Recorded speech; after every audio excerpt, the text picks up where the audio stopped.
Bismillahirrahmanirrahim. Assalamu alaikum dear students of class 7. Today is our lecture related to your science book and the topic is here we will discuss today is the diabetes and chapter number 2 है बेटा जो कि circulatory system है और इसमें आज हमारा topic है डायबिटीज़ या जिसको दूसरे लफ्ज़ों में हम ज़ियाबेतस कहते हैं यानी sugar. Diabetes is the disease in which the person has high blood sugar. इसके अंदर हमारे खून में जो शुगर की मकदार है वो बहुत बढ़ जाती है because his or her body does not produce the enough insulin. Insulin एक ख़ास किस्म का मादा है जिसे वो खारिज करता है, जिसम हमारा खारिज करता है और वो शुगर लेवल को मेंटेन करता है। जब ये बीमारी होती है तो इसमें क्या होता है कि इंसुलिन जो है मुनासिब मिकदार में खारिज नहीं हो रहा होता। Insulin is the chemical that is produced in our pancreas. हमारे पेंक्रियाज में या लबलबे में ये पैदा होता है। Insulin helps to decrease. Insulin कहाँ प्रोड्यूस हो रहा है?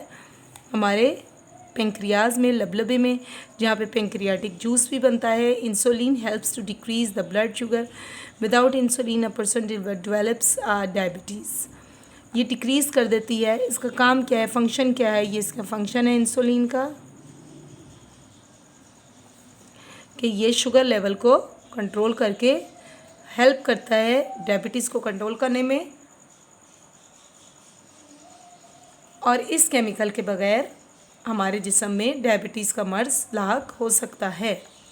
लॉस ऑफ द वेट, सबसे पहले जो इसका बड़ा नुकसान होता है वो जिस्म से वज़न का कम होना है। फ्रीक्वेंट यूरिनेशन, बहुत ज़्यादा पेशाब का आना, बहुत ज़्यादा पेशाब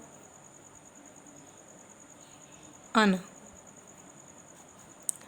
एक्सेसिव थर्स्ट, बहुत ज़्यादा प्यास का लगना, एंड हंगर और भूख का लगना etcetera are the some of the symptoms of the diabetes. ये इसकी अलामात हैं। If the patient does not control the level of the blood sugar she has or she or he दोनों में भी the risk of the loss of the eyesights and hearing. क्या होता है अगर पेशेंट जो है वो कंट्रोल ना करे लेवल जो है शुगर लेवल को, तो नतीजतन क्या होता है उसके अंदर एक तो उसकी आंखों की बीनाई चली जाती है और दूसरा जो है उसकी सुनने की जो इस्तात होती है वो भी कम होती है। हार्ट अटैक होता है, दिल का दौरा पड़ सकता है, गम डिजीज़, मसूड़ों के मर्ज हो सकते हैं और किडनी डिसऑर्डर और उसकी किडनी यानी उसके गुर्दे भी फेल हो सकते हैं। A person can control the his or her blood sugar level by taking the medicines. दवाइयाँ लेकर इसको कंट्रोल कर सकता है। ईटिंग द प्रॉपर डाइट, मतवाज़न ग़िज़ा खाए एंड मुनासिब ग़िज़ा खाए एंड टेकिंग द एक्सरसाइज और वर्जिश करे। अगला टॉपिक जो है हमारा इससे रिलेटेड है, आपके सर्कुलेटरी सिस्टम से है, वो है बेटे एस्थमा। एस्थमा क्या होता है बेटा? सांस का मर्ज़ होता है और इसमें हमारा सांस जो है वो दुरुस्त अंदाज में जिस्म से यानी फेफड़ों से खारिज नहीं हो रहा होता और ना सिर्फ हमें सांस लेने में दिक्कत होती है बल्कि इसके लिए हमें एलर्जी भी होती है। इसमें बाज़ दफ़ा डस्ट होती है, बाज़ दफ़ा धुएँ से होती है। इसमें हमें ज़्यादा मर्ज़ बढ़ जाए और सांस लेना दुश्वार हो जाए तो हम इन्हेलर यूज़ करते हैं। आप डायग्राम में भी इसे देख सकते हैं।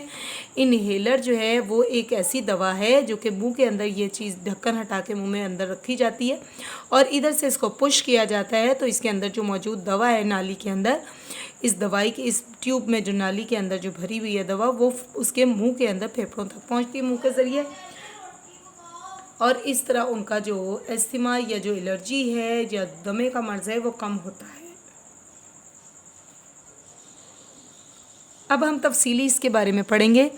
Asthma is an allergy that causes the airways of the lungs to swell and narrow. क्या होता है कि हमारे पास जो फेफड़े होते हैं ना वो सिकुड़ जाते हैं और इसमें सांस लेने में और सिकुड़ने के साथ साथ ये सूजन भी आ जाती है। अ पर्सन विथ एस्थमा में वीज अ विस्लिंग साउंड व्हेन ही और शी ब्रीथ्स। जब वो सांस लेता है तो उसके सीने से या उसकी आवाज़ सांस की जो होती है वो ऐसे लगती है जैसे सीटी बजा रहा हो। कफ होती है, बहुत ज़्यादा खांसी होती है and the feel titans in the chest और घुटन महसूस होती है सीने में। The things that can cause the asthma, और कुछ वजूहात होती हैं जिसकी वजह से हमें सांस का मर्ज हो सकता है, जैसे एलर्जेंस,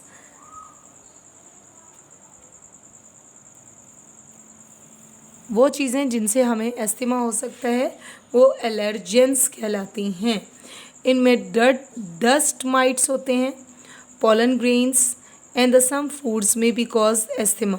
कुछ खाने वगैरह होते हैं, गंदम का जब गंदम काटी जाती है तो उसका जो धान उड़ता है उसके ज़रिए जो है वो भी एस्थमा का मर्ज लाक हो जाता है।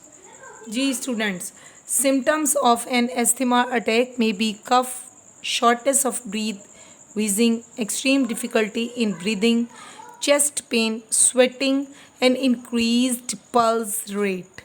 इसकी कुछ अलामात हैं एस्थमा की: खांसी, सांस में रुकावट,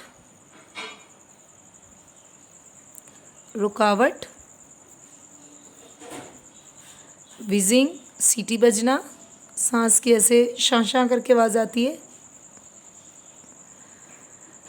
एक्सट्रीम डिफ़िकल्टी इन ब्रीदिंग, बहुत ज़्यादा सांस लेने में दिक्कत, सीने में दर्द, बहुत ज़्यादा पसीने का आना, और दिल की रफ्तार या धड़कन का तेज़ हो जाना, यानी जो हमारी वेन, हमारी कलाई पे वेन होती है, पल्सेस होती हैं, उनकी रेट भी बढ़ जाता है। स्वेयर एस्थमा अटैक में be the lead to the death, और बहुत ज़्यादा ज़ोर का एस्थमा हो जाए, बहुत ज़्यादा हो जाए तो नतीजतन मौत वाक़या हो जाती है। It is not easy to care asthma, इतना आसान नहीं है कि, ना ही इसका तहफ़्फ़ुज़ करना इतना आसान है और ना ही इसका इलाज इतना आसान है, but one can be normal. एक शख्स जिसको एस्थमा हो वो किस तरह अपने आप को नॉर्मल कर सकता है और एक्टिव कर सकता है? Try to avoid the allergens of asthma.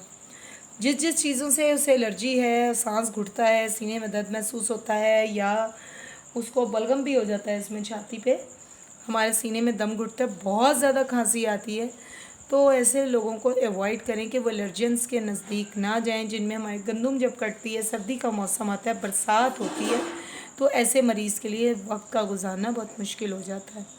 Try to avoid the allergens of asthma, use the plenty of water, बहुत पानी पिलाएं उसे, और ख़ुद वो भी शख्स पिए जिसको खुद है। इट विल गिव रिलीफ, और इससे आपको सुकून महसूस होगा। ऑन एडवाइस ऑफ डॉक्टर की नसीहत के मुताबिक यूज़ द मेडिसन्स और द इन्हेलर, दवाइयों और इन्हेलर का इस्तेमाल करें। सो स्टूडेंट्स, आज हमारा यहाँ लेक्चर तमाम हुआ। कल सर्कुलेटरी सिस्टम के साथ ट्रांसप्लांटेशन का और दूसरे टॉपिक्स को हम डिस्कस करेंगे अपने लेक्चर नंबर 12 में। इंशाल्लाह ताला कल मुलाकात होती है। हमारे चैनल को सब्सक्राइब करें, ज़्यादा लाइक्स भेजें, कमेंट्स भेजें, और हमें सब्सक्राइब करने के साथ बेल आइकन के बटन को दबाना ना भूलिएगा। अपने फ्रेंड्स से ये वीडियो शेयर करें और उनसे कहें वो भी हमारे इस मीटिंग का हिस्सा बने। तब तक के लिए अल्लाह हाफ़िज़।